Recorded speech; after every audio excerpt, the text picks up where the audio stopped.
There I was, an empty piece of a shell. Sana all. Just minding my own world, and without even knowing what love and life were all about. Then you Hi sir and hi ma'am. Ano pong pangalan nyo? Helen po.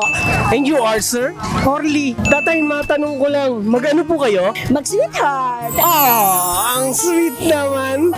Matanong ko po, ilang taon na po kayo pagiging mag-girlfriend boyfriend nyo? Yun lang, 1 year. Itong 40 na to. So 1 year?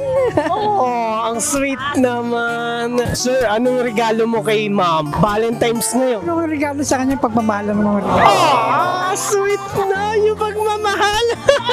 Diba? Hindi matutumbasan ng kung ano man bagay ang pagmamahal ang inaano natin, di ba? So kahit nanay walang regalo si tatay, okay lang po? Okay lang, basta pagmamahal lang ang inaano ko. Happy 1 year anniversary, right? Matanong ko lang, nanay, mahal mo ba si tatay? Siyempre naman. Gaano mo ba siya kamahal? Ano po yung kamahal? Habang nabubuhay, siyempre. Ever and ever. Naksa. So masaya ka sa kanya? Oo, masaya ako sa kanya. Tatanungin ko si tatay, tatay, mahal mo ba si nanay? Oo, siyempre. Kasi mula nung nakilala ko siya, sabi ko, tinanong ko sa kanya, ano ba, pagtingin mo sa akin, mamahal mo ba ako o hindi? Sabi niya, oo. Sweet Kaya sinagot ko na ako eh. Siyempre, nakakatanda na kayo sa amin. Nandun pa rin ba yung sweetness yung dalawa? Siyempre naman. Parang kilig yung gano'n. Parang may kilig na di ba? If ever na magkasala kunwari si tatay or mag-cheat, okay ba to sa'yo? Bahala siya. Sa akin naman kung ano niya sige lang. Pero bibigyan mo siya ng second chance. Siyempre mahal ko Pero tatay, hindi naman mangyayari yan, di ba? Hindi naman, dahil kasi kung ano yung sinabi niya sa akin, ganun din ang pagmamahal ko sa kanya. Total talaga sweet naman. Siyempre nga naman, kasi siyempre medyo may edad na kayo. Kumbaga, hindi na kailangan mag-cheat. Kaya nga sabi ko nga sa kanya, ikaw, kung nasaan ka, andun din ako, andun ang pagmamahal ko nasa kanya. Sa pag-ibig po ba, ano po ba yung sinunod nyo? Yung puso o yung isip? Parehas yung puso at isip. Kasi iisipin ko kung siya talagang ko. Ipuso ko rin, inano ko sa kanya. Sa inyong tatay, ang isip po ba o ang puso?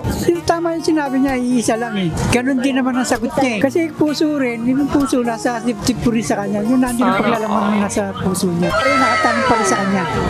Matanong ko lang, paano po ba kayo nagkakilala? Pag-atin namin ng senior, tsaka sa pag-meeting, tsaka nung kami nagsayo dyan sa munisipyo, sa arena, doon kami nagkainlaban. Tsaka nung 14, itong uno na to, doon ko siya sinagot. Yun na kami.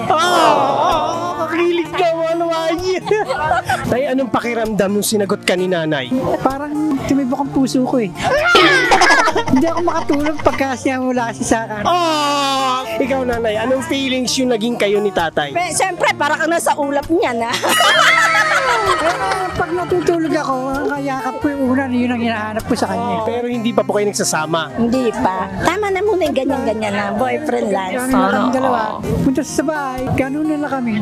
Nanay, tingin ko lang, sa tingin mo ba is siya na yung forever mo? Sana nga. Ikaw tatay, sa tingin mo si nanay na ba forever na talaga? Forever na siya. Forever na. Wala nang iba. Wala nang iba? Wala na. Dami kong nakilala ng babae. Kasi pang-anim ko na siya bago siya nakilala.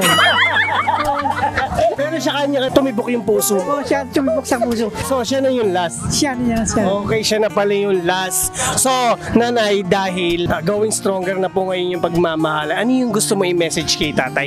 Tingin ka sa kanya at gusto ko marinig yung sasabihin mo sa kanya. Sana huwag ka magbabago sa akin. Habang buhay kitang mamahalin. Sana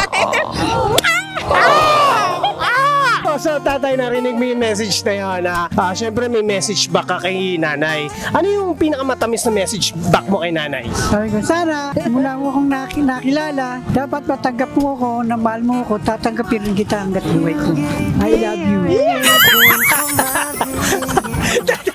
Teka nanay, ikaw naman. I love you too. Hihilig ako sa moto. give meaning to my